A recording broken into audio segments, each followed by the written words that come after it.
wala na bayran sang Department of Public Works and Highways ang tagiya sang duta sa porson sang Sunset Boulevard. Rason kun nga iya ini temporaryo nga siradan nahamtang ang ini nga porson sang duta sa Kagbang Uton, Iloilo. Kahapon sang ginsiraduhan ini sang tagiya sang among duta. Sa interview sang Bombo Radio kay Roel Amara, iya ginpahayag nga wala makabayad ang Department of Public Works and Highways sang kapin 28 million pesos nga balor sang duta nga may kalaparon nga 4,400 square meters nga kabahin sang proyekto sang ahensya halin pa sang 2022.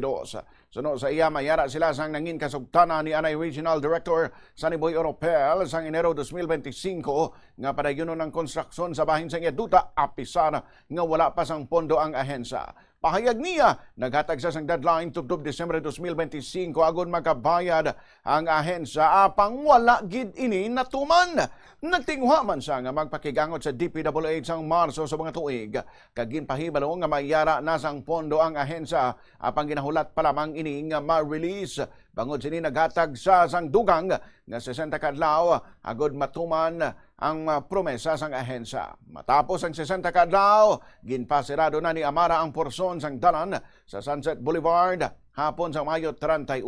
Ibaluan nga ginabuksan man na liwat ang dalan pagkagabi apang wala may baluan kung sinong nasambit ng mga individual apang ginpahayag sang tag-iya nga wala sa sang ginhatag nga otoridad agud buksan ini liwat bangod wala sa gihapon ini na bayran sang DPWH. Dugang pa ni Amara magapabilin nga siradong nasambit nga bahin sang dalan tubtob nga wala pa niya na bato na ginpromesa nga bayad halin sa gobyerno.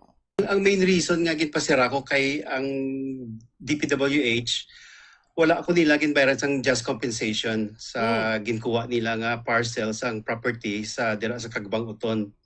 Sa connected na siya sa project sang Sunset Boulevard. January 2025 nanawag ang DPWH sa akon nga kung pwede na nila masuguran nga mag-construct dira sa akon nga property para matapos ang project. Para nga hindi madelay nga project, nagsugot na lang kung itagaan sila authority nga magsugod sa construction dira.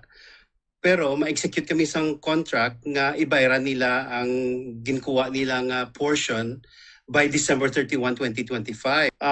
Nagliga na to ang December 31 nga 2025, wala sila Japon kabayad. Hindi lagi ko sigurado kung sino nagpabukas.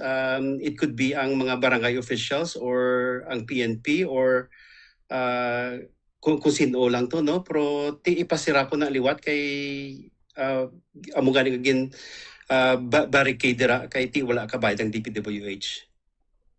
Nabarian si Roel Amara nga mong tag-iya sang duta o konporson sang duta sa Sunset Boulevard. Padumduman sang nagpadulong man diri ang tiglikom sang Department of Public Works and Highways nga si Secretary Vince Dizon. Una na niya promesa nga mabayaran ang mga right-of-way claimants para o kung sa subong nga tuig.